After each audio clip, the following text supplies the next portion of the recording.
Hello, everybody, and welcome back to another episode of At the Elephants. I'm your host, Rob Morris. We're getting into it today. Happy Halloween, everybody, you spooky motherfuckers.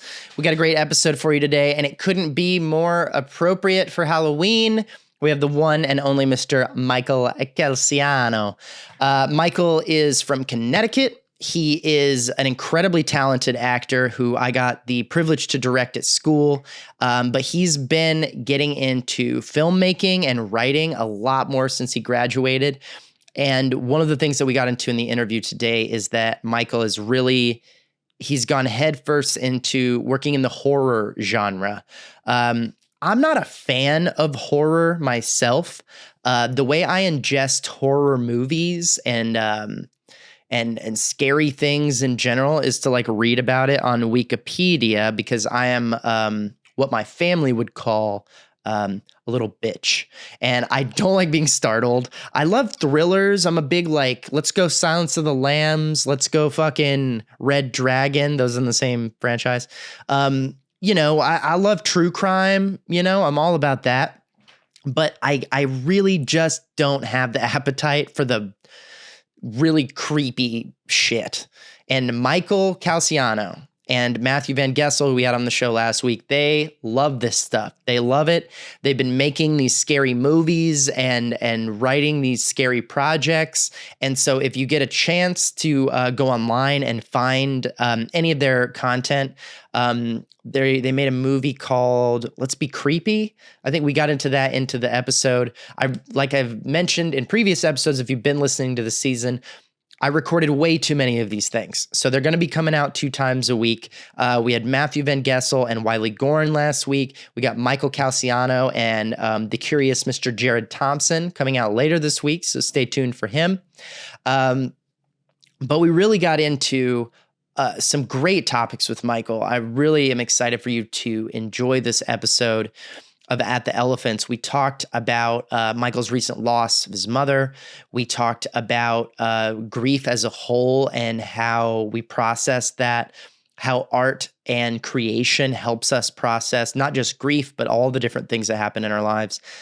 This really is a very sincere episode in many parts, also pretty funny, I think. We had a good time. But Michael is such a sweet boy, and I don't say that to be patronizing. I say it because he's younger than me, and it's fucking true. He has such a sweetness to him and so much heart and such a playful, youthful spirit. One of my favorite parts of this episode that you're about to listen to is the contrasting of how Michael, I'm gonna paraphrase here, we talk about how he kind of held on to his childhood and really has always kind of embraced and enjoyed that childlike attitude in life, and that perspective of looking at things through the innocence and the simplicity of the way a child kind of views it. In contrast to me, since I was 5 years old, I wanted to be 40 years old. I wanted to be an adult and grow out of being a child and get past that as soon as possible.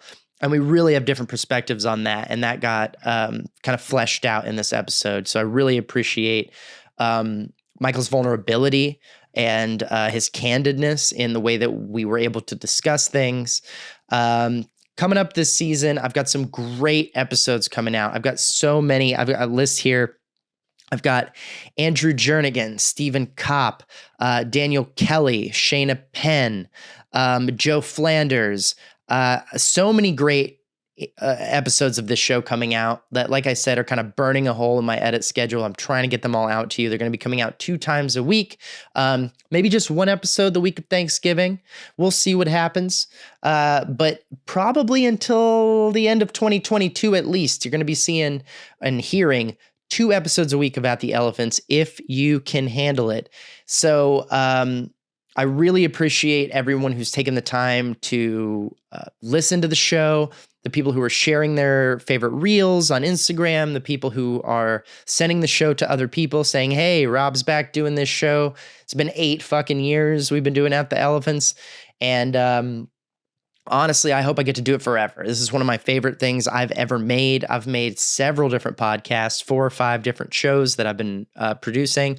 I produce a TV show for my day job, and I never go very long without thinking about this show. Even when it's been like maybe a year or two in between seasons of At the Elephants, I guarantee you I don't go longer than 2 months without thinking like, I wish I was doing that again, or I really should restart it or figure it out. And this is one of the episodes that I did record over Zoom. Those of you who listen to other episodes, you know, I put that off for a really long time. I wanted to keep them in person, but living in LA, there are lots of people to talk to in Los Angeles that are School of the Arts alums and related persons. But there are so many in New York. New York is a real hub for School of the Arts alumni and faculty and guests, people who would be great on At the Elephants. And I don't make it to New York nearly as often as I wish I could. So I finally bit the bullet and said, I'm going to start doing these over Zoom. Michael got a great microphone that I didn't even have to send him, that he had in-house. Thank you, Joshua Morgan. And the quality is great. There may be a couple of drops here and there because of the internet, but overall, it's a great episode, and I'm really excited for you to enjoy it. So let's get right to it with Mr. Michael Calciano. It's not your first time on the show ever. No. I did you interviewed me for Bent. Yeah, when you were doing the play with Emma and Kira back when the world was falling to pieces. Right before. Before. It's crazy. Yeah. We didn't really talk. I didn't talk to many people after that. How did that go? It went great. And in hindsight, it was like truly a gift, because it was literally like we were doing the show, and I remember Will Bethman and Josh Popa like hand sanitizer is like out at every CVS, at every Dwayne Reed. And, that like everybody was like, nah, that's whatever. It's not going to come here. That's kind of weird, but whatever. Anyway, theater. Exactly. Let's deal with what's really important. Yeah. So, but the show was great. And it was like, really felt like that. You saw the Keys to the Kingdom production. It almost felt like that in a New York space with a New York audience. It was very similar, pretty much the same cast, in a really special way. I don't mean like, it wasn't like a attempt to recreate perfectly, but but that's what Keys to the Kingdom was about. It was about workshopping and working. I mean, I did you were in the first ever Keys to the Kingdom production in a way, because How I Learned to Drive was really the beginning of doing plays in that screening room. Yeah, that was very much a movie theater of sorts before we did that. And they changed it after it was still a movie theater when we were there, and then they redid it and made it really nice. So whatever. And I think they're still using it for stuff. They're still it's still a drama school thing. I think so. Well, I only have one, and I'm really glad to have you on this proper show and do a full episode that's just about you and about me and about us talking. And I don't know how much of the show you've ever listened to, but I only have one stock prepared question, and that's the only one. And it's, where are you from, Michael? I'm from... and I can answer this however I want. I can interpret it. I don't give a shit. You can say Mars. You can lie to me. I don't care. I just have to ask you that. I'm from Farmington, Connecticut, which is a town in Connecticut. Right. What's the vibe in Farmington? It's very colonial, like sweet, like it's very historic. And it was like a totally great place to grow up. It's very suburban, or?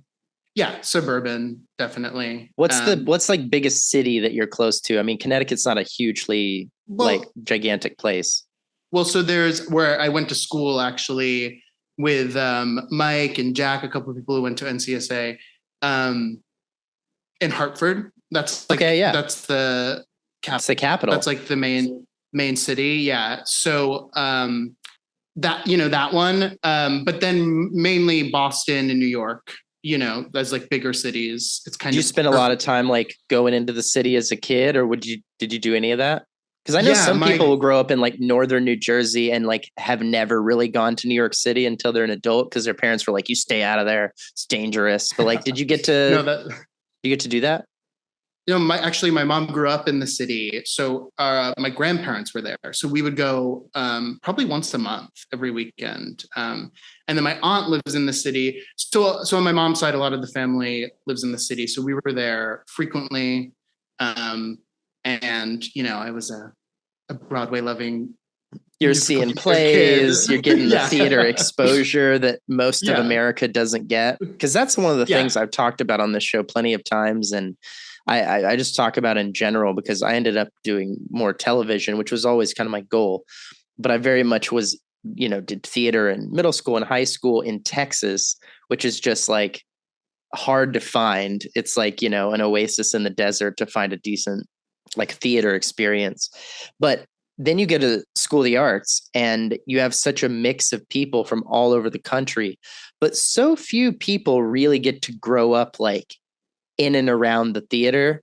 But man, does School of the Arts attract a lot of the people who like got to go to Broadway, got to go to plays, and like, even like legacy people like Gus and these other people who their family was in theater and they were in theater. And then there's the other people like me who were like, my parents were like mechanics, and my family's from farming, not ton, but just farming. And Oh. and so the culture of growing up very much in the theater wasn't my vibe, but you were in and around it very much so. Yeah. And there's a couple great regional theaters in Hartford too that my parents would always go and see. And yeah, I think my parents were into it too. So that definitely helped. With the exposure. Yeah. Yeah. It is funny how I remember like picking schools, and like North Carolina was not on the top of the list as far as places I was looking at. I really Right. felt like I was like going to the city, like that was my dream, to be in New York City. Right. But then school like has that, cast that magical spell when I went and visited. And Was it that, or did the city not accept you? Be honest. I was accepted into some city schools. I was like actually very closely between like DePaul, NYU, Right. and NCSA. And so, it wasn't until I visited that I really was like, oh my God, Did the this is people where I ahead have of you to have go. anything to do with that? Like Mike and stuff? You talking to them? 100%. Labadia, we should say, if someone's listening Labadia. doesn't know what we're talking about. Yeah, Mike was like in my ear. He likes to talk. He's like always He does. telling me about school, and so like it's just like a romantic sort of person. So like romanticizing, the intense training, and it just sounded great. And then when I went 2 to years visit, above you? 1 year, 1 year. Got it. yeah. And then when I went to visit, I was like, oh my God, I get it. You can, you sit in that first Scone class, and then you go to your first like party where it's like everybody truly knows your name. And Yeah. yeah, it was very cool. Yeah, you're kind of I don't know. I realize as I look back, I was kind of very artistically attracted to you Connecticut boys, because my first directing project, my like 20-minute, was Max Stampa Brown and Mike, which was right around the time you would have been talking to him about like going to school and getting excited, because it was like right in that time period when he was a first year.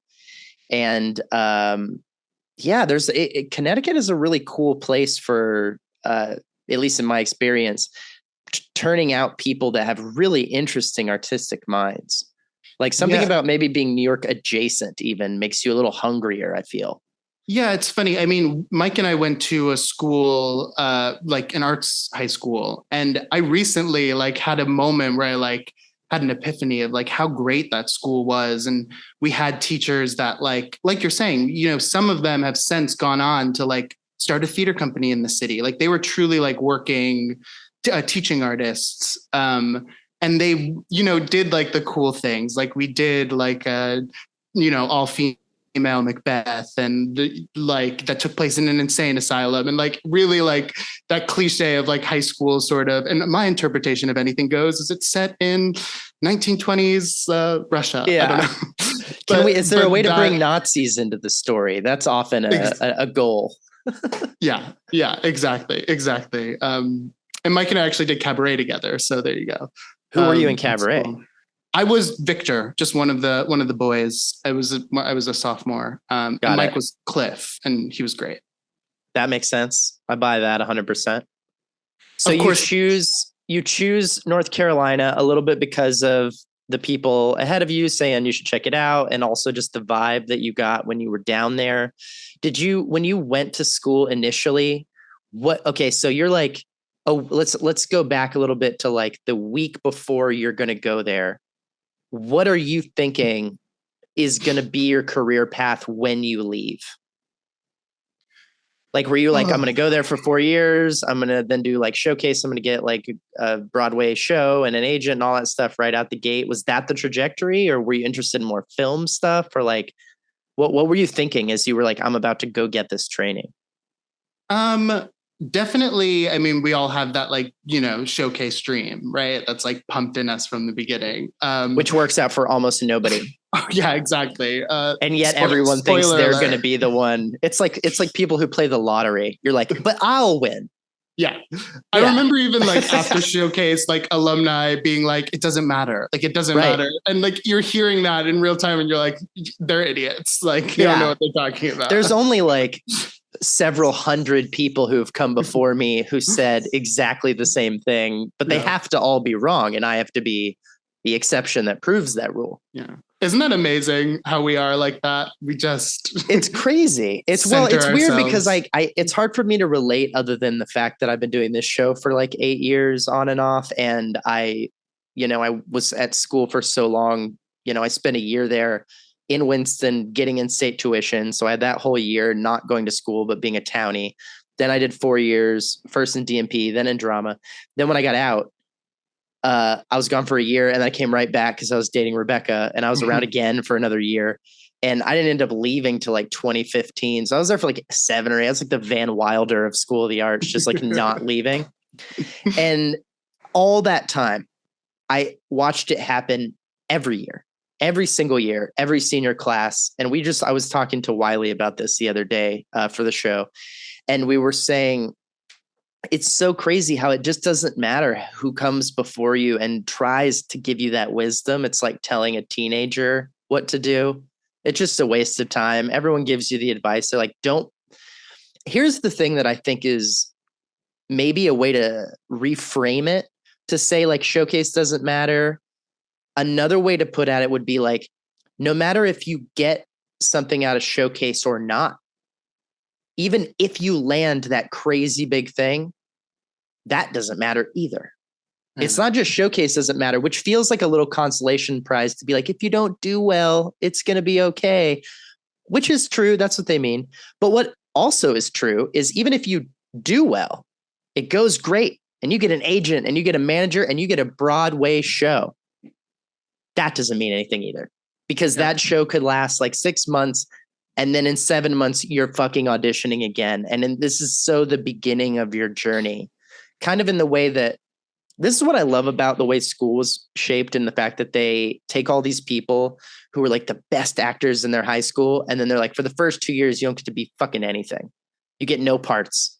You have to fucking just work. And I wish there was a way to bake that into your post college career and say like the first 2 years, don't take any jobs.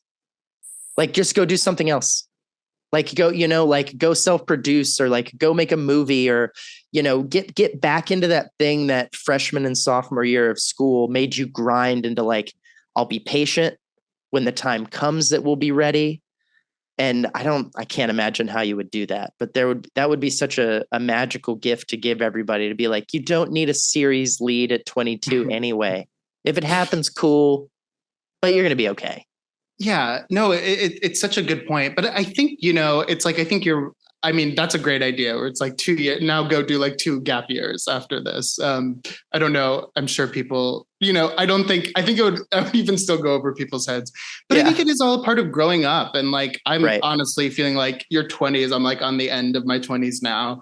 And it's like, that really is like that towards the end of your 20s, it's like, oh, the dreams of what my teenage fantasies of what I thought the world was have sort of died. And now in a not so morbid way, but in a way that's like, and now with this new information that I've gained, what are my dreams for my 30s? And reestablish. And I think as long as you kind of have that attitude of like, it's okay to get the reset, it's okay to go, okay, cool, whatever. It either did or didn't happen. And I don't want it to make it sound like we're only talking about the people, whether it's you or me or whomever, who didn't get what they wanted. I'm even talking about the people who did.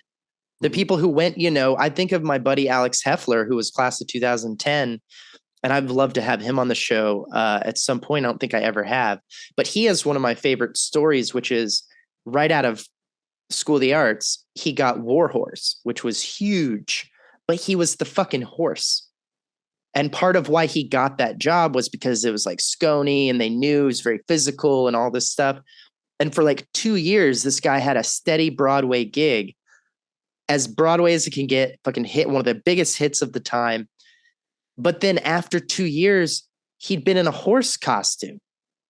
So it wasn't like his face was like Alex Heffler, Warhorse. It was like, you were the horse. Okay, well, all right.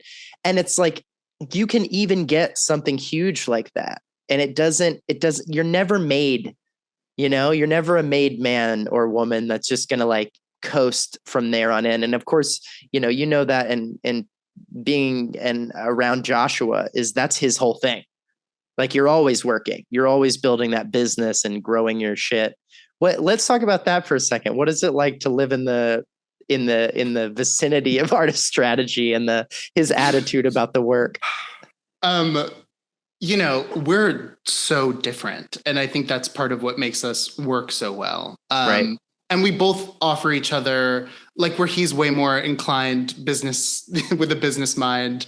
I'm more, free spirit, like sort of go with like what I feel. And that's sort of like, I think we both give each other, pieces that that's so healthy. Yeah, it's healthy, it's good. And yeah, it's sometimes, I will not lie, like there's sometimes where like I'll be, because I write a lot now, I'll be like doodling, I'm like playing pretend on my keyboard, and like I hear him and Mike in the other room, like sort of like, I'm like always like, they're over there changing the world. And I'm here like, does like, like they're doing real shit. And I'm like, yeah, you feel hitting that my contrast. head against the wall. Right. Yeah. So sometimes that I will feel that way, but it's honestly a great energy for me to be around, particularly because like I said, I feel more like go with the flow. I'm sorry. Oh, but good. So it's nice to have that check sometimes of like, oh wait, yeah, like I'll hear him talk about something or something that he's working on, and it influences me in a healthy way. That's good. Most of the time. That's good. And I think I can imagine the situation or the situations where he would be like, all right, let's take all of your magic and try to channel it in some direction or make a plan or whatever.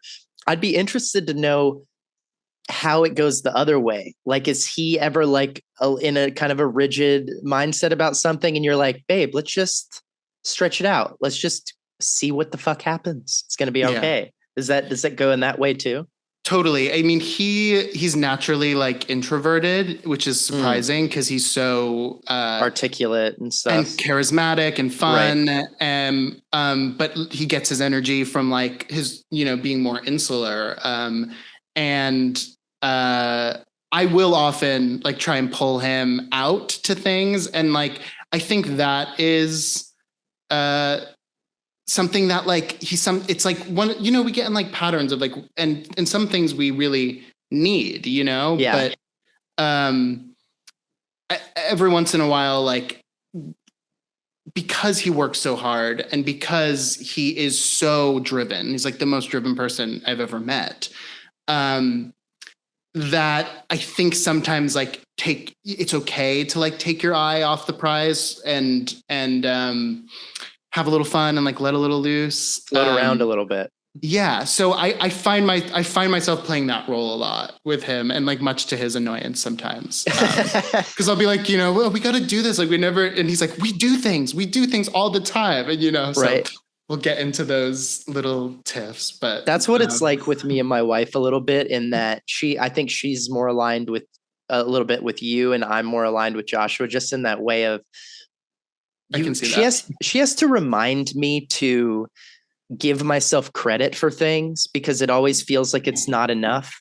I'm like, I've built a business in Austin, Texas, and was running a comedy club for a couple of years, and it doesn't exist anymore for a number of reasons. Longer story. You can, I'll send you a link or something to that story, but it's, I look back on it, and because it doesn't still exist, or because it didn't grow into something else, I don't think of it as this like massive success. And then she has to be like, and actually I was talking to Mike about this, because I've been working with Artist Strategy.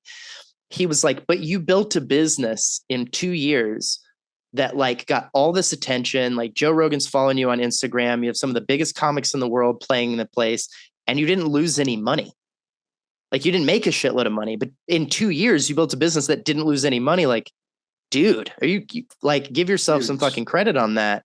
And I think it's important to have those people in your life, because you gotta, if you're one or you're the other, which is not a binary thing, but like, if you're one of those people that it's always holding yourself, always holding yourself to more, grind, do, create, you need those people in your life who are like, do you want to just go chill out and like have a drink and watch a movie and fucking relax for a minute? Because if you don't get that decompression, it gets rough. It gets very tight and full in your brain, and there's no room to make.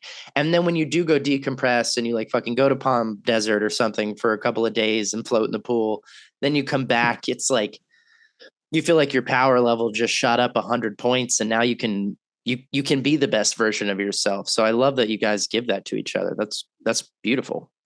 Yeah, it's true. And I'm just even thinking, so I tried, I did Artist Strategy when we first started dating like 5 years ago with Joshua. And like pretty quickly, it was like clear that I could not do it with him, because, it's very personal, in a way that's, you get personal in a relationship, but in a way that feels, your artistry, your creativity, your talent is like, there's a sort of, you want to keep that sacred. It's tied to your ego too. Yeah. So he could say something and it would set me off, and it just didn't work. Right. But then recently I did it with Mike, and it's changed so much too, since even I did it with him. I would imagine. Continues to get better and better. And I found, it just incredible. I found it incredibly useful. And to go along with like Joshua pushing me, like Joshua really, when I was sort of like getting tired of like just auditioning and like, booking things I didn't want to book, and then like not booking the things I wanted to book. Right. Josh was like, you should just write a movie that's like you and your friends like hanging out. And like, he was really the one that sort of helped me push into where I'm focused on now, is filmmaking and writing. And originally that started with him just sort of seeing what I had and what I was really interested in, and helping me like sort of create a pathway for that. And I would love to talk about that. So like, you've been, catch me up, man, because we haven't really caught up a lot on personal projects in a number of years. And Let's Be Creepy is yours. Come be creepy with us. There we go. Come be creepy with us. Long ass title. No, it's good. And I want to talk about this. It's this particular project, and other ones I've seen like it, have really got my brain moving lately. I've been talking to my wife about this. There are so many people that I went to school with that have been making their own projects, which means all sorts of stuff. And I'm always interested to see how the personalities I knew at school or knew before, or even know still on a personal level, show up in art in a way that is very unpredictable. Like if you had told me when we were doing like How I Learned to Drive when I was, were you a second year? Yeah. You're a second year. I'm my senior year. It's my like senior directing thesis. You did fucking amazing in that show. It was so good to have you I love that there. show. It's still one of my favorite things I've ever done. I still think it's one of the better things I've ever done, frankly, which I don't know what that says about me in 10 years, but it was just a really good piece with a lot of really great people involved in it. And if you had told me then that you would be making the kind of work that you're making now, it would have been shocking to me, because to me, I was always like, he's a funny guy. He's so funny. You're constantly making me laugh, and in a very creative way, not just a direct sense of humor. Sometimes your sense of humor for me felt so unconventional and I mean that is such a compliment. Like you made me, it was kind of like in the same way she was also in the show. Ellie Barone is so funny, but fucking what a weirdo. She's such a weirdo. Like, and her sense of humor is so out there, but it killed me. And you kind of had that similar vibe. I think that's why you both very much belonged in that show and worked well together. What do you think has pushed you into making these more like horror and kind of creepy is a great word, and in the title, like what draws you to that kind of stuff? And we're seeing so much of that now. John Krasinski, comedy actor as we all see him, is doing The Quiet Place. Jordan Peele is one of the most prolific horror directors and writers alive right now. Yeah. And he's Key and Peele. Like we're seeing this draw of super fucking funny people who are like, I just want to scare the shit out of everybody. Yeah. What's that draw for you? Well, it's funny too, because I have the same thing. First of all, like ADHD kid, like I couldn't like sit in front of a computer. That just the idea of writing when I was at school was crazy to me. But there's a sense of, I realize like I still love acting. It's like when I can jump in and do it, it's great. But like there is this great sense of control that you sort of have to relinquish as an actor that you really like is your strength when you're writing. So I think, so basically I would be surprised too, as a sophomore in college. But as far as horror, like, I don't think I ever set out to like lean into horror, but truly, yes, I've always been like, everyone's like, you're so funny. You're the funny kid. And like you put that in quotes. Well, it's true. I don't think I'm that funny. But I think comedy and horror, there's a really thin line between the two. I think things that I find situations that are funny to be like horrifying and situations that are horrifying to be funny. And I think there's like such a thin line between the two. So I think it's really difficult to do well. There's a balance, and I sort of like made that like a career goal is to try and get that balance right with every project. And I feel like I'm getting closer and closer to some sort of, closer to finding that line, or don't think I'll ever find it. But the search is part of the work. Yeah. Yeah. And then I think like, I'm a pretty anxious person, and I think I'm very interested in finding identity and growing up and these stories and that highlight those themes. And I think like those are truly horrifying questions that we wrestle with. So I think just naturally it's sort of, I would start, Come Be Creepy. It really truly was me writing, what's me and my friends hanging out. And then the horror element sort of creeped in on me without really my intention being to create a horror genre short film. So yeah, it just sort of naturally happened. And now I think you're right. You feel it in the culture. Like, I think we're open to that, like, genre bending, and I also think there's a call for more horror right now. And I can get into that too, of why I think that is. You're right But though. The line between the two, and I'm kind of, I thought about this a little bit, but I'm processing it a lot more now as I'm talking to you, is it relies on so many of the same storytelling techniques, horror and comedy. hmm, Like, you need the misdirect. You have to set them up to have an expectation that you then subvert, which is, true a little bit in like drama and mystery and stuff like that. But man, good horror and good comedy is all about, we're walking down the street and everything's great. And this is what we're doing. And the audience gets 2 steps ahead of you. And before you can catch up to them, you go off this way. And they're like, what? Wait, where the fuck just happened? mhm. And now all of a sudden things aren't the way they're supposed to be. And the audience is now leaned in to go, okay, now what? Like, Yeah. catch me up. Like, what's going on? And also, horror and comedy have this in common. When they're bad, fuck, it's worse than a bad drama. Yep. I would rather watch a bad dramatic story than bad comedy or bad horror. You're just like, this is upsetting, because I just want it to have that dynamic of like A, B, 7. You're like, wait, what? You're like, you want that to be a twist. And then when it goes A, B, D, C, I skip C. And you're like, fucking whatever. Who cares? Yeah. Like, I immediately am out. I just don't want to participate anymore. Yeah. What do you think the call is for? You were saying that you feel like there's more of an appetite for horror. Where does that come from? So I think I'm putting this together recently because of recent events. Grieving. I lost my mom in January. I'm sorry to hear that. Yeah, it's totally earth-shattering, horrible. Yeah. But there is a sense of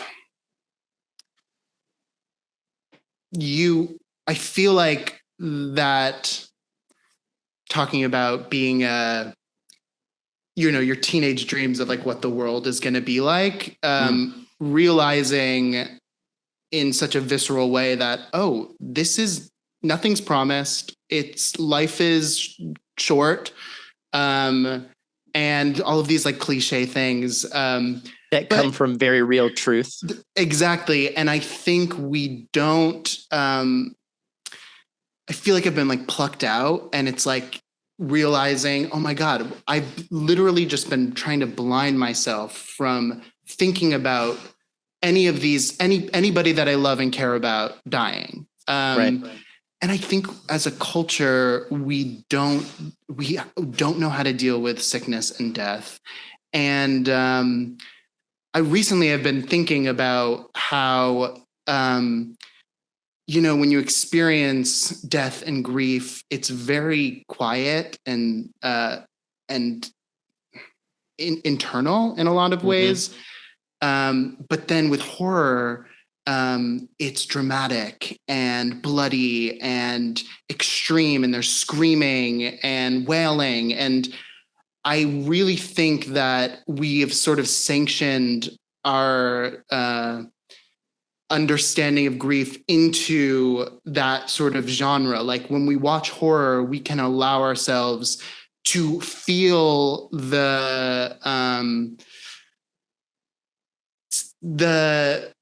like the fragility and the extremes, and then the fragility of life, and really experience what that is.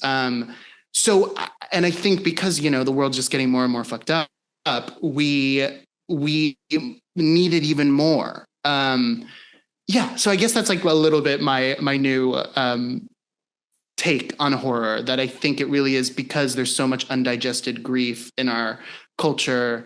We need a place to like let it out. Do you think, and I'm thinking about this only because I love you and I love the attitude that you have about life and the time that, we're not like the closest of friends, but we've known each other a long time. And one of the reasons I loved working with you at school and love that you're still making things at all.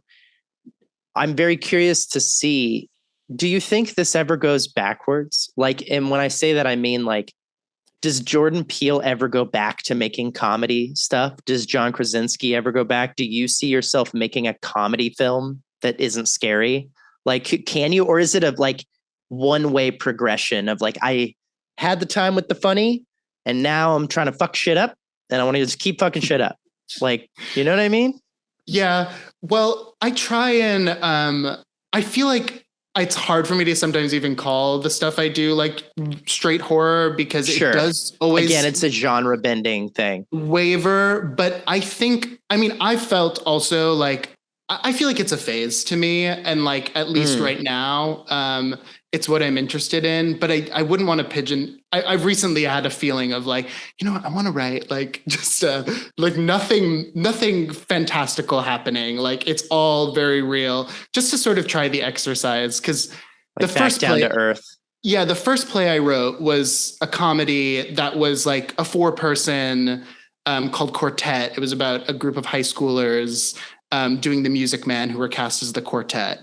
And sort of like a play that goes wrong, devolvement. But that, you know, something that like, but nothing, you know, nothing was coming out of the sky. No, nothing was snowing. Like, you know, there wasn't any monsters hiding in the closets.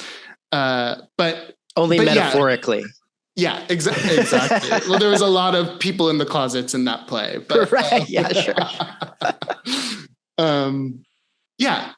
Yeah. So yeah, of course. Like I think I would want to do other stuff, but right now, I, you know, also with horror, it's so easy to, or I find it fun to draw the metaphors because it's so clear in horror. You've seen the movie The Babadook, right? I'm familiar with it, but I haven't seen it. Okay. You know, I mean, like the monster is that's the name of the monster in the movie, right? Exactly. Yeah. Exactly. And it's about a grieving wife. And the monster is the grief she hasn't accepted of her husband. Got it.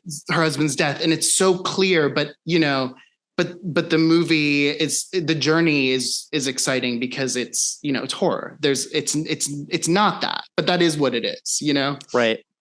Reminds me of the Metamorphosis where the guy turns into the giant creature. Yeah. He like wakes up and he's a bug or whatever the fuck it is. Yeah. And then it's like, at first you're like, well, this is a pretty on the nose metaphor, but then it's the dealing with that realization that you actually do get into like some pretty interesting dissections, I guess. But it really cracks open like, okay, well now he can't get out of the room. Like he's too big to get out of the room because of it. And I think that's one of the great things about symbolism across horror in particular, if you're going after it. If you're just like trying to kill a bunch of people on camera, like that's easy to do. But if you are examining something about the human condition, I think you're absolutely right. It's horrifying. Like being a human and being alive, period, is fucking horrifying. And so it's such an appropriate genre to dig into it and to figure out like what we're all dealing with in that situation. I want to kind of go back only because I skipped over what's normally a follow-up question for me. We talked about your growing up in Connecticut, you're going into Boston, you're going into New York, you're seeing theater, you're getting that kind of big city experience and then retreating back to the suburbs. What are your folks doing when you're young for a living? Like who were you raised by as far as like they go off to work every day, and what does that mean? So my dad is real estate appraiser. Okay. I can't talk right now, I guess. He's like, that house is $1 million. That one's $500,000. Essentially. And it's his own business. But he originally started as a carpenter, and will also buys like buildings and rents them out and flips them. And so he's actually, as I've gotten older and closer with him, like realizing that he is actually a true artist. Like he sees potential in some broken down building, and he sees, oh, this can be a apartment complex or something, but Yeah, it's kind of like the way who is it? Is it Michelangelo is talking about sculpting, and he says that when he sees the marble, is that right? I think I'm on the right you're thing. right. And it's like You're he totally knows right. what's in there, and it's just Yeah. about getting rid of the shit that's in the way to like make it. Well, I'm Yeah. butchering the quote. I don't think he said getting rid of the shit, but whatever his quote was about, it's about revealing the sculpture that's already in the block of marble, right? Yep. And so My you're saying dad- your dad kind of has that vision. Totally. And he actually earnestly the other day held up a piece of wood and said that exact thing to me. He was like, well, and there's a sculpture in here. He's Oh, like, shit. you just Nailed it. You got it. Absolutely. And you're named Michael. See, I did all that on purpose. Wait, why does that matter? Michelangelo. So okay. Yeah. Sorry. No, it's my fault. I was trying to get extra points when I didn't deserve them. And that was me getting hit back for trying to do that.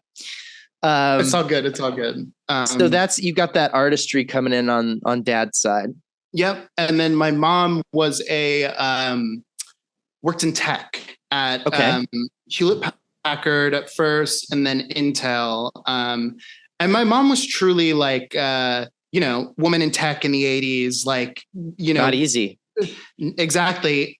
Totally badass businesswoman. And truly, she was the breadwinner for a while. Actually, interestingly, from my dad, like my dad would tell me, he's like, I didn't have like any savings. Like whatever I made, I put into the next thing. So he kind of understands what it is to be an artist in a lot of ways. Yeah. And my mom did too, because my mom had the love for theater and the arts, and really was the one who made us go see all the plays and played that Sound of Music soundtrack in the car when I was a kid that I was obsessed with. But she's the reason the Hills were alive. Exactly. I get it. Exactly.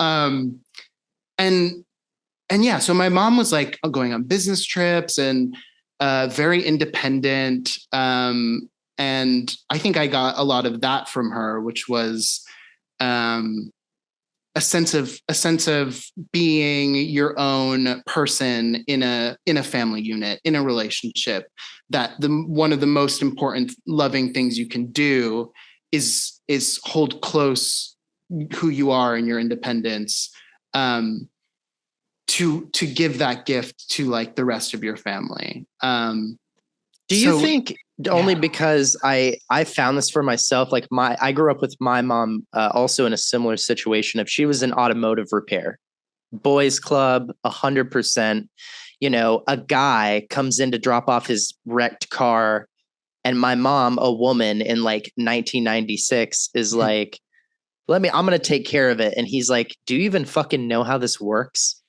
Like, you're a woman, like you don't understand the cars. Like, what are you saying? Like, can I get this chick's boss out here to talk about my car? Right. And I feel like when you have a mom who has to go to work every day and prove herself just to get to zero, and then does even better than that, I feel like those moms teach you self-esteem in a way that is different. Like you have maybe not for everybody, but I sense it a little bit in you.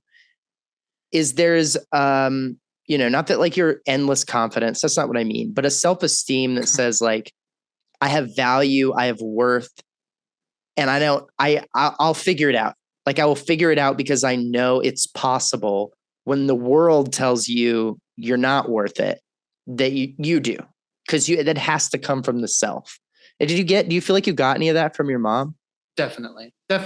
My dad is very outwardly confident, and real estate, doing some sales. Exactly. But my mom has this had this quiet confidence that is, I think more what I have emulated. Mm-hmm.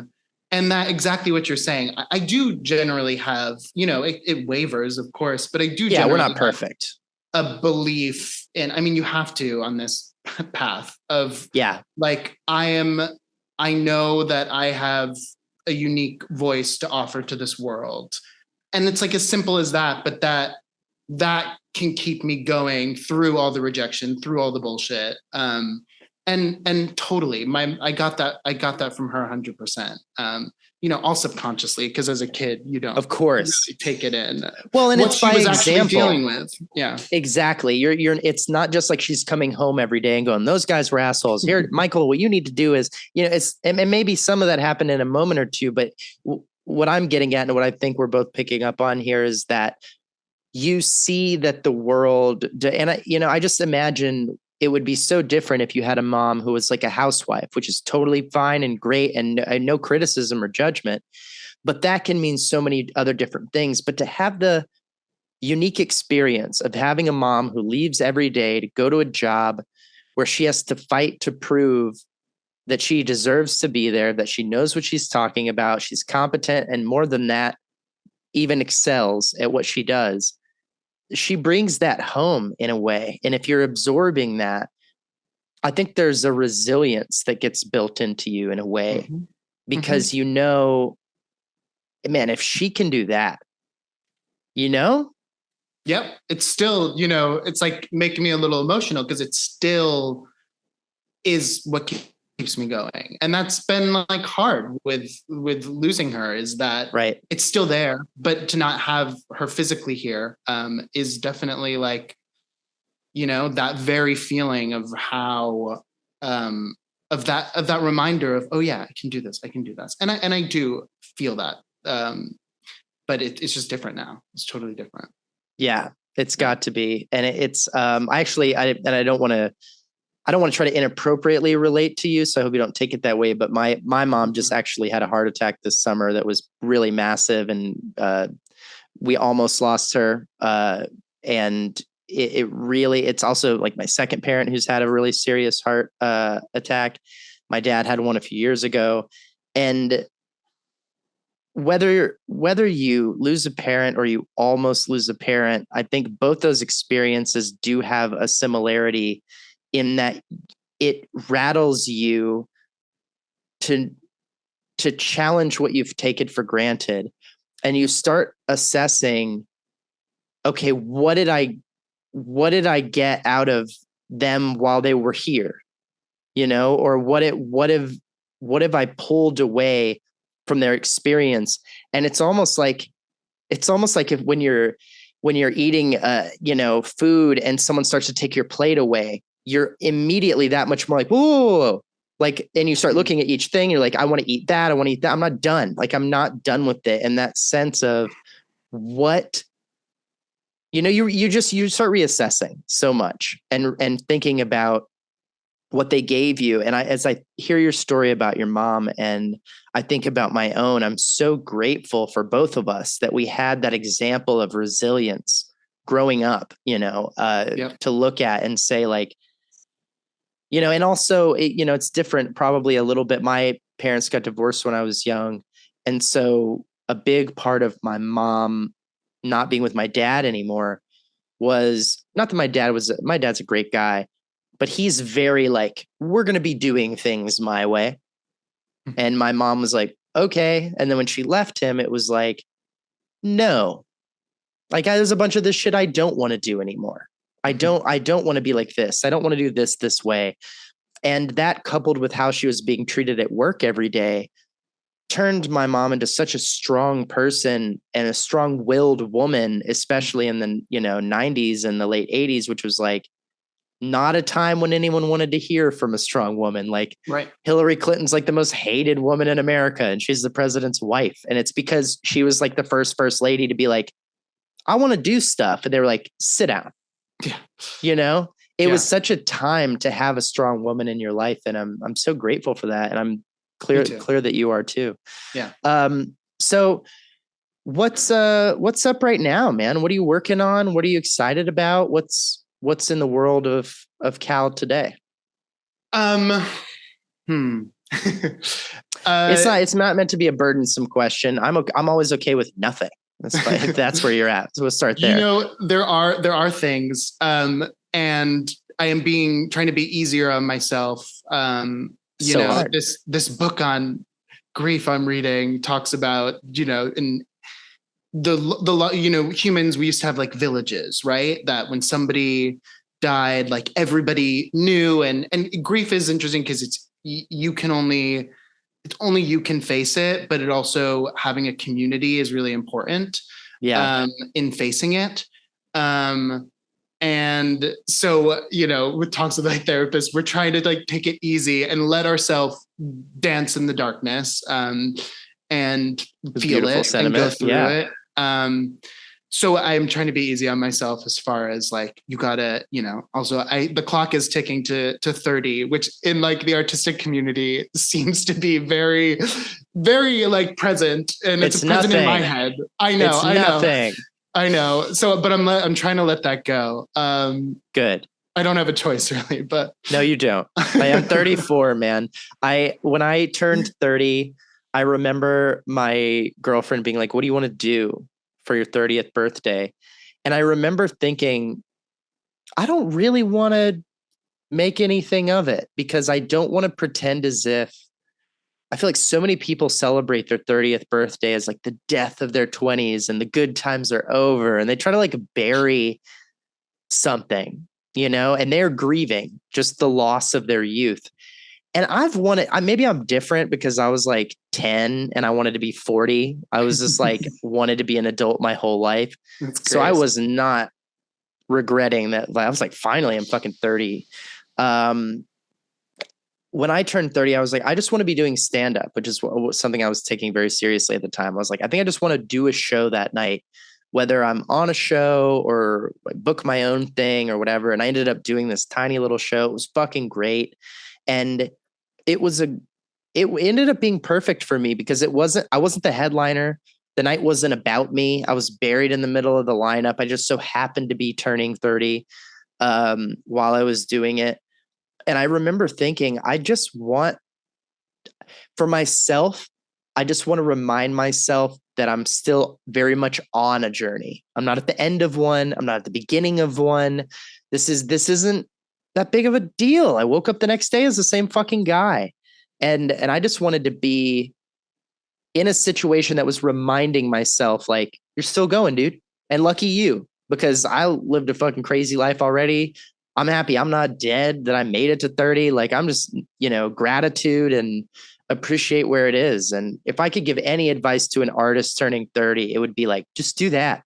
Spend it either making a thing that you want to make or spending time with other people who remind you we're all still going, dude.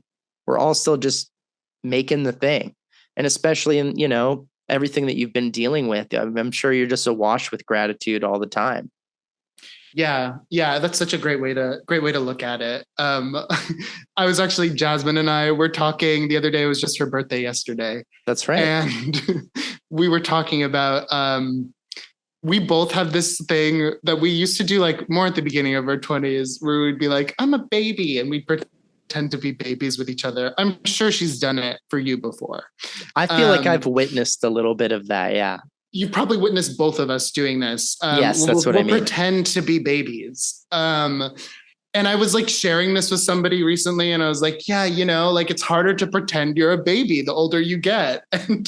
Or it's like hard to pretend you're a kid or something. And someone was like, they're the same age as me. And they're like, I've given that up like a long time ago.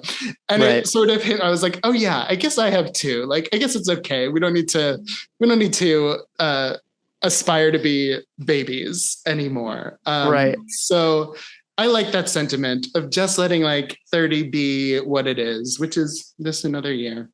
Yeah, it's just another day. And I think that's, we all have different speeds that we want to move through this life. And that's something that I think I understand more and more and try to wrap my brain around more and more as I go through it. I think about, I got married this year, and I've gotten to know my in-laws a lot better since I got married. And my wife is Korean, and her whole family is like both her parents are immigrants, and they live this fascinating life where they live in Southern California in America, but they go to a Korean church and they watch Korean TV and they listen to Korean music. And it's kind of like some of the smaller neighborhoods in New York where you walk around and you're like, these Russian people have never left.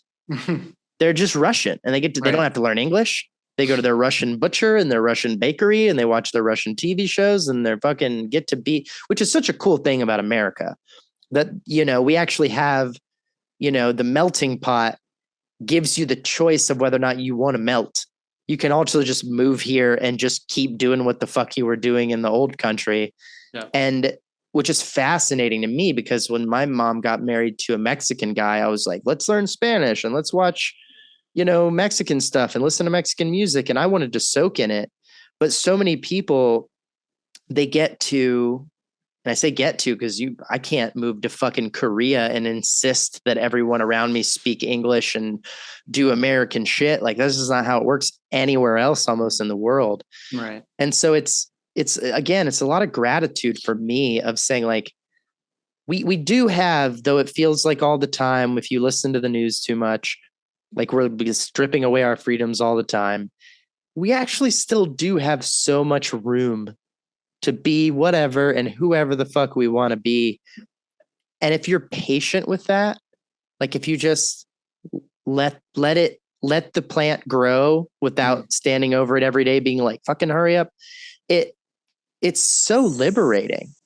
It gives you so much joy and comfort. I think that's what I find. Yeah, I learned that like lesson over and over again. And I think it's, you know, we want to be like, I have so many things I want to make and do. And there is a pressure. But at the same time, like I'm learning over and over again, like you have to, you know, give yourself, it's okay to take the day off. It's okay to, you know, I like try and have like a writing practice, but it's okay to like, and important that like some days you just say, fuck it. And, you know, so I'm totally with you that time living, doing what your body needs you to do, what your mind needs you to do, is time well spent no matter what. Yeah. And it comes across in your art, you know, like giving yourself that room to be a person. You can't be making all the time. And I think the hustle culture gets a little into our heads. And while, you know, I love working with Mike and Josh and Joshua telling me this is a good idea for you to get to where you want to be is so true. But it's also like, I don't know. I feel like so much less pressure. And I think this is part maybe of the directing program too. I was talking to Wiley about this. When you leave the directing program, you know you're not going to get your job right away because no one's going to hire a fucking 22-year-old undergraduate director to be on a Broadway play as the director. Your best bet is you're going to get to be an AD or you're going to get some internship or you're going to get like, you know, the actors can walk right out of school and theoretically land a fucking lead role on a sitcom or on a, you know, in a movie or be in Marvel or whatever your thing is that you think is going to make you a famous millionaire in a month. Let's just say that happens, you know, let's say you Elizabeth Lail your way out of school and it seems to just take off. Like there's still something different about coming out of the directing program because no one is going to whisk you away like that. It just isn't going to happen. No. So before we even graduate, we have the sense of like, we're just leaving the village, you know, we're just Luke Skywalker leaving the desert. Like you know, we can't rush it and that magic isn't going to fall in our laps. And so we get a little bit of extra patience. And I always hope that I can give that in any way to anybody who holds themselves to this crucible of like, if that doesn't happen, or if it doesn't happen in 5 years or 10 years or whatever my plan was, doesn't materialize on this timeline, I'm then a failure because it's like, no, that's literally not how it works. I know it. And I think that I love like you saying patience. Cause I think like, such like a forgotten art in some ways in our world now that it like art really requires a sense of patience and particularly a career in it, like, and asking yourself, if I don't get the thing, is it worth it? You know, I'm like constantly submitting to applications and things and I have to like ask myself now, I'm like smart, I've like learned enough to ask myself, like, if I don't get this, was it worth it to put this time into? Because oftentimes the applications help you understand your feature, your script, but it at this, but so I will ask myself that now: is this worth it? Is it? Am I going to feel like this was time well spent? You know, And it always regardless. is. It Yeah. always is. And that's the thing that like I used to say about to compare it to like romantic relationships, right? This is the thing that always upset me. I've always had a weird perspective about this. And my wife and I agree about this completely. And this is like since high school. All right. Yeah. And everyone knows this story. You break up with somebody, you've been together for a long time, whatever that means for you, 6 months, 5 years, whatever. And the most painful thing anyone could ever say to me after a breakup that would just like cut and just like hurt me would be like, I wasted my time with you. Mm. This was such a waste of time. Mm. I've never felt that with any relationship I've ever been in. I've never looked at it that way. I've never thought of it that way. I've never said that to anyone ever, because to me, it was all in service of making me a better person, of making me better at being a boyfriend or husband, or how about this? It was fucking fun. We had fun. Yep. It was a good time. Yep. Remember the time we did the fair and we were on the ride and we were going, like that doesn't go away because we didn't get married or because we didn't have a kid or because we didn't, whatever the fuck you thought this was for. Yeah. Was I just a means to an end? Right. I thought we were enjoying each other. I thought that's why we were together, because it brought us joy, not because we're only building something for later. Fuck later. There's no later guaranteed. Like you might get hit by a bus and then it was all a waste of time. No, we're not going to stand over your grave and be like, well, he got hit by a bus when he was 26. So what a waste. Right. Whoa. How fucked up would that be? You can't look at every thing you do, whether it's someone you date or a movie you write or a show you work on or an acting part you take, as all in service of someday or some other thing. It might be in service of something later, but it also might just been because How I Learned to Drive is fucking good. And we wanted to do a show that was good. Like, that's it, period. It doesn't have to be anything else.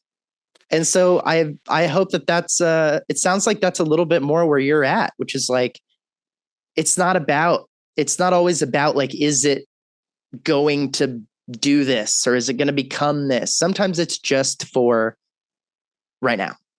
Yeah. And I feel like recently I have to put myself in that mindset to get to that place where I want to even, it's the other option, like the opposite of what you're saying is like horrifying and stops me dead in my tracks. So I'm constantly reminding myself like this, like you're doing this because it's fun, right? You're doing this because, or what, like list whatever reasons you want here. It's so true. It's so true. Other ways, like just I can't imagine doing that. Well, because it's so easy. You're right. That is a binary way of looking at it. You might find your way in the middle of those two binary things, but it is binary. It's either you are doing what you're doing in your life because you like it, because it's good for you, whatever today. Doesn't mean it's not a bad idea to build something. Of course, it's a good idea to build something. But even if you build something and then it crumbles to pieces, that wasn't a waste of time. Right. It's never a waste of time if you're conscious of the fact that you have more time, that you can do it again, or you can do something different. I don't ever want to run a comedy club again, dude. I had fun. I had a great time. Met some of my fucking heroes in the world of stand-up. And you know what I learned more than anything? I don't want to run a fucking comedy club. I'm not interested in that. And I had to do it to know, or I would have spent 20 years being like, maybe I should run a club. Maybe that's the thing. Mm-hmm. But once I did it and tried it and figured out what that meant every day, nah, fuck that, man. I gotta do something else. There's so many things. You know what? Like, I kind of believe in, I think I do believe in, I'm like a spiritual person, but I believe that I find like the way I can like get myself into this mindset is I find, and I'll like speak with like projects or like creating things that the things that are meant to be fully made and produced will get fully made and produced. Yes. That I can't, if I Agreed. sit down and just, of course, I always have that like in my head of like, oh, I'm imagining what it would be like, but that giving myself that, okay, like you're gonna take this as far as like you let yourself take it. And if it's not meant to be, it'll fall away. And if it's meant to be, it'll stay in your head and you won't be able to let it go. So I think I do have like, that is one quality of mine that I'll say is a strength, that I have that ease of knowing exactly what you're saying. I mean, I'm working to answer your earlier question. Tej Doyen and I are working on a series that we've been working on for a long time. And constantly that sort of, it continues to, we'll take a little hiatus, but then we'll come back to it and we'll take a little, and sometimes there's that fear of like, is this happening? Is it not? We put in all this time, but then it all gets quieted by that reminder of, you know what? We're growing as artists doing this. So if it doesn't get made, that's fine. And if it does, if we can't let it go, it'll get made and that'll be great. And if it gets made in 10 years, it'll be better than the version that would have been made in the first 6 months. Guaranteed. Yep. Because you spent fucking 10 years on it. And we're so like, go. But I'm finding like putting projects as like on the back burner where there's no deadline, where I can go to them and touch them when I'm like really, when it's like, oh, it pops back into my head. Got to open that old file up. Like, I find that to be fun. It's like a little like, oh, I don't need to make this immediately. This, my whole career isn't tied to like me finishing this. Right. You know, so yeah. It's like you have a little menagerie of different things that you're like, and I'm not done with this, but here it goes back in the menagerie for a few months. And then, oh, as I'm setting it on the shelf, I'm like, fucking this. I forgot about this. Let's get this shit out and play with this for a while. Yeah. And sometimes things are too big to actually do in that moment there. Maybe something needs to take 10 years to make for you to grow as a person. And I think that's a cool thing about creating, is that it is a marker of where you are. You know, of course it's stories about other people, but at the same time they're always very extremely personal. You know. Right. And the advice I would give to anybody listening to this, who this resonates with at all, is the key to what we're talking about and making it work is don't throw shit away. I used to see stand-up comics do this all the time when I was running like open mics. A comic would get up in front of like 10 other comics and 1 or 2 audience members that are sitting there, half of them on their phones. They get up, they try out a joke that they've never done before. They were, driving on the way to the mic and were like, oh, this will be funny. And they wrote down a couple lines. And they get up and they try the joke and it eats shit, right? It's like the room just does not respond to it at all. No one gets off their phone. They don't even hear it. They're not paying attention. It doesn't land. But the pieces of what they're getting at are there. It's fucking objectively a funny idea. It's just not done. And stand-up normally isn't on its first run out the gate. And I would go up to these comics, and I had someone come up to me years later and thank me for this. I was like, I remember with this one guy named Jason. I saw him do a joke. It was like about Ted Bundy or something. He got off stage. And I went up to like bring up the next person. And I was like, I know that you don't realize it because this room just told you that wasn't funny. The fucking Ted Bundy thing is good. Like, do not throw that in the trash. Keep it. Try it again later. I saw this kid like 3 years later, and he was like in another city. I saw him in Austin, and he was like, hey, you're the guy from the open mic. And I was like, what? Like, I didn't recognize him. And he was like, my name is Jason. I'm blah, blah, blah, blah. You told me a thing about the Ted Bundy joke. And I was like, it went off. I was like, yeah. I remember. He was like, dude, That is one of my most reliable things. I use it all the time now. I worked it out. I figured out how to do it. And he's like, and I'm so glad you said that, because I was ready to just like scratch it off the list and be like, that's fucking doesn't work. And that is the biggest piece I can give to anybody who's willing to listen to anything I might have to say is just don't throw it away. Just put it back in the menagerie, put it back on the shelf, and don't forget to check in with it later, because whatever it was that went off in you that was like, maybe this, that's almost always tied to something of value. Even if it looks like a piece of shit, you're like, I don't even want to tell anybody I came up with this. Like, this is embarrassingly not good right now. Just like, keep working. Don't give up. God bless the stand-up comedians, because that is like, I'm always so impressed. And I feel like it's something I would be terrified to do, because I think it is, that over and over again. And I've watched, you included, Rob, like people, I've seen them early in their stand-up career, and then like, and it's good, and it's like potential, but it's like then a couple years later doing it all the time.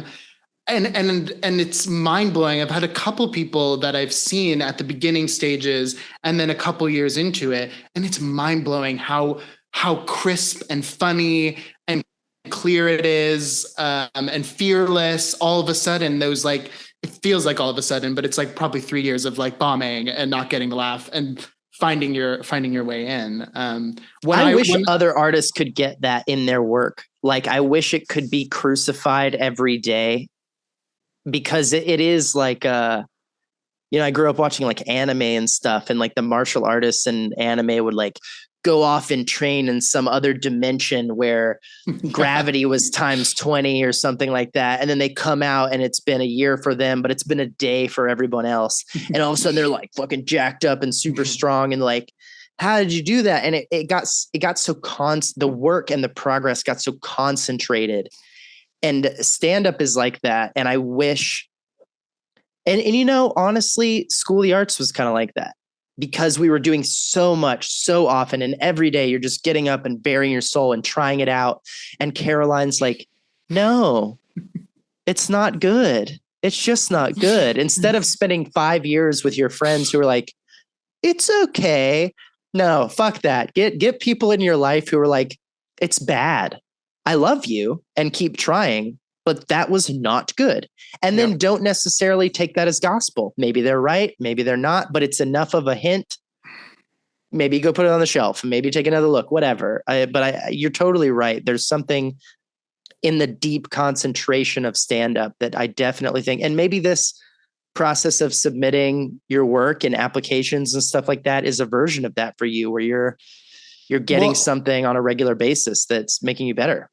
Yeah, I have a writer's group with some people that really helps, but I'm great. Even thinking when you're saying like a joke, like I'll write things and like immediately delete them, but I'm trying to like now in first drafts, at least, like kind of let those things that I want to delete stay, because I've always, when I first started writing particularly, and I still feel this way, like oftentimes other people define what I'm writing, not myself. There's some bit of like, I have no business knowing really what this is really about.